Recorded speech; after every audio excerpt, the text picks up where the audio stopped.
I like this segment a little bit. And Jalen, if you could throw a poll up, I'm gonna ask this question to the people real quick, and we're gonna talk about this. We're gonna get in depth in this. Can Aidan Hutchinson still have an All-Pro year or an All-Pro season? Is that still possible? So, brother, I'll go to you first.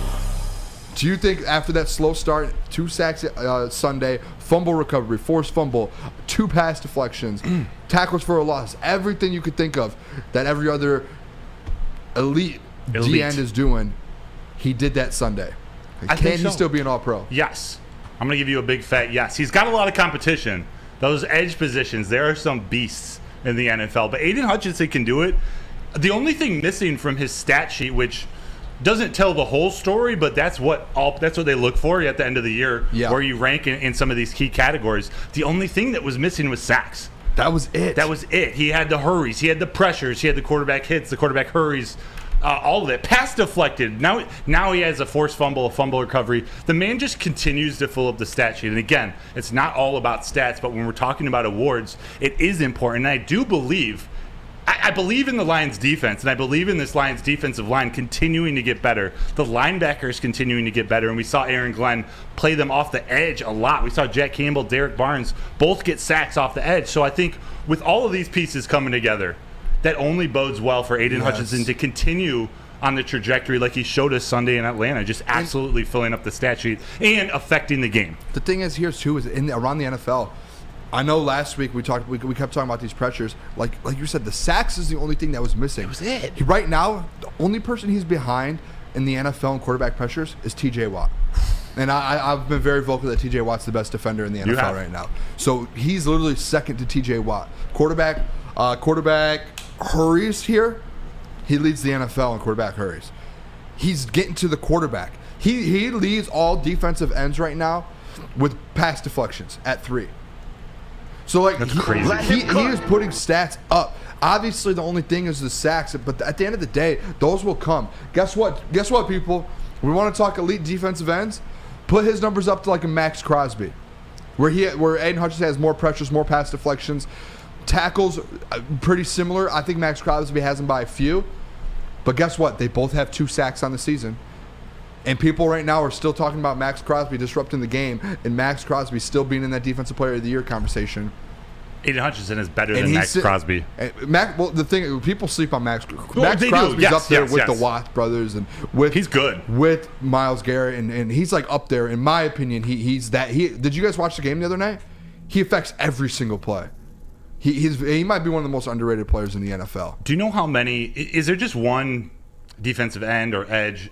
How many get selected as an All-Pro? I think it's 2. 2 per team. It's two first team and 2 second. 2 first team, 2 second team, So and then depending on who it is, it'd be 4 total. And does it have to be a guy on the left or the right side? I think it's the whole league. Okay. Yeah, no, it's whoever has like the best stats and gets the vote. So let me pull it up. I'll pull up last year's. I think TJ and Mike are locks though, and I see you, Nick. I hear you, buddy. What you got? Yeah, I'm coming your way. Yeah, I was thinking about it. We have gone up against 3 very mobile quarterbacks already, and Hutchinson could have had 2 easily in that first Chiefs game. So I think he's right where he needs to be to get to these numbers. He's at 2 100%. right now. I think he'll end the season upwards of 16, 17. I really like that. Nick.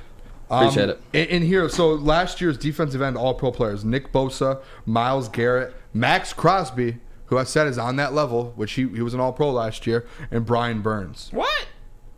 So that was last year. Was TJ Watt hurt last year, right? He was. I think he was hurt for half of the season or something. Did you say that. Micah Parsons? I did not say. Oh yeah, Burns and Crosby. Micah Parsons was was an All-Pro as a outside linebacker.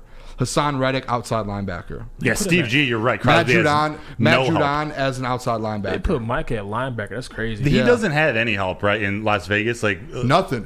It's just him on that defensive line. But he's a guy too that he still puts numbers up. So it's that point that Jeff was making. Like, you need someone. Yeah, I get, we could say that the guys need to step up. But at the end of the day, Hutch, dude, you've been getting those. He's up there with the likes of T.J. Watt in pressures and these plays. So just keep continuing to make two. One forced fumble. That one here at the end of the game. 1 forced fumble, 1 fumble recovery, 3 pass deflections.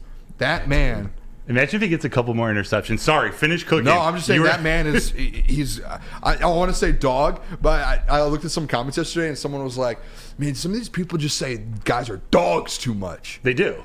And I'm trying to think of different words for it instead of dog. I'm trying to move on from dog. Bulldog. Who, for Max? Just in general, calling players dogs. Call him an Eagle. You know why? Eagle. Because he went to Eastern Michigan. Oh, yeah. Shout out Eastern. Jalen. Max Crosby did? Yeah, he did. He got it. And he got it tatted, too. Damn, really? Real Eagle. Him and Imani Bates and Dylan Lang. Drummond. TJ Lang. Oh, yeah. TJ Lang, that's right. He also went to Brother Rice right down the road. Let's keep talking about Aidan Hutchinson, but Booner, I think you got to tell the people about that Lions post-game, not pregame, post-game. The post-game show, as you guys will see. Look at those two beautiful people pop up on the screen right next to me. Tom Mazaway, Sam Stick Day, Woodward Sports Lions post-game show directly after every single Lions game. There will be one this Thursday. Don't want to miss out, whether you're sipping some Kool-Aid or you're just screaming as one of those dudes that we all hate, same old Lions. Make sure you guys tune in every single after every single Lions game on the Woodward Sports YouTube channel directly after to celebrate hopefully a Lions W with Maz and Stick and some special guests. Make sure this Thursday tune in. Booner, what was your honest opinion on the stanky leg? I liked it. Okay. I think Hutch needs to get something, and I saw it. I think it might have been on like the Pat McAfee show or something, to where he said that Anthony Richardson did like the 360 spike, and he's like, when someone does something that's really good, they need to stick with it and make it their signature.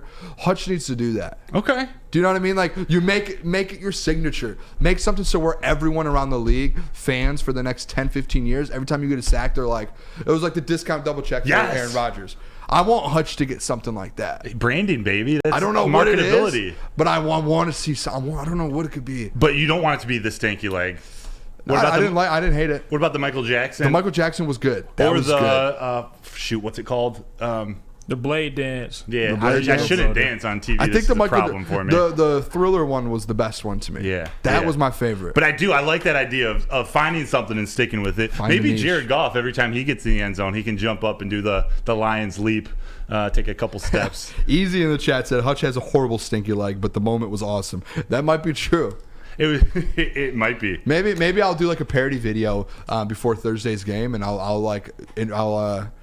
redo that. Maybe.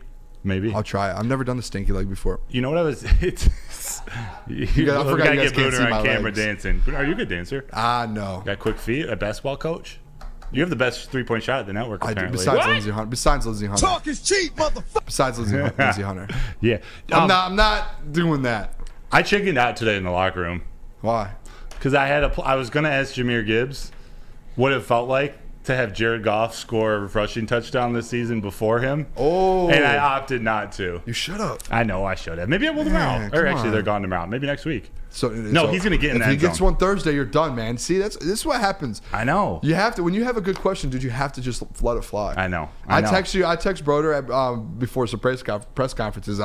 I let some crazy questions fly. I'm like, hey, make sure you change some of those up, because I don't know if you could say that. Oh yeah, I can't use the words that Some of the I things said I threw in there. It's the information I'm just trying to intake Yes. to understand what the people want to hear. Yeah, and if there's people in Yeah. the chat, throw some stuff in there for Broder to ask. I know he tweeted it out today of questions that he was with the Dan Campbell in the locker room. Throw them in there. Broder writes them down. He has I don't know if he has a book or in his I got a secret notebook in my backpack. So he's always keeping questions. He's probably got over 100 from me. Minimum. What about the moonwalk for his signature dance? Because he did the Billie Jean. That's a good one, the away fan. Yeah, I don't know. Also, hockey players have some pretty impressive celebrations. Especially, was it Wallman last year? Wallman last year did the gritty in his first NHL that was goal. great. On the skates, On too? the skates, dude. A? Dude, That was fire. A? it was sick. Did I hit it right? Did I hit the A right? Yeah, eh? A? We're so white. So here, the poll here. Can Aidan Hutchinson still go all-pro? yeah. 94% of the people in the chat said yes, Aidan Hutchinson can still have an all-pro season. I agree with that. Yes. Because he said it the other day, just had to open the jar up. Once that jar gets open, once the floodgates open, he did that. He got two. You saw once that one happened, that first sack, it took him, 2.5 games basically, Yeah. like in the third quarter, he gets his first sack of the year. As soon as that happens, he gets that second one. He forces the fumble. Like the floodgates just start to open. Once you get that feeling back, I'm sure it's like anything. Like once you make a three, like if you're in a drought shooting a basketball, you just need to see one going in a game, and you kind of get that going back. So I think it's the same thing there for him for rushing the quarterback. So I think he gets at least 1.5 to 2 sacks on Thursday. That's a great analogy. If your jumper's not falling, try to get to the free throw line, or try to get a layup. Try to just feel the ball go through the basket. And Aidan Hutchinson got to see some of his teammates get the sacks before him.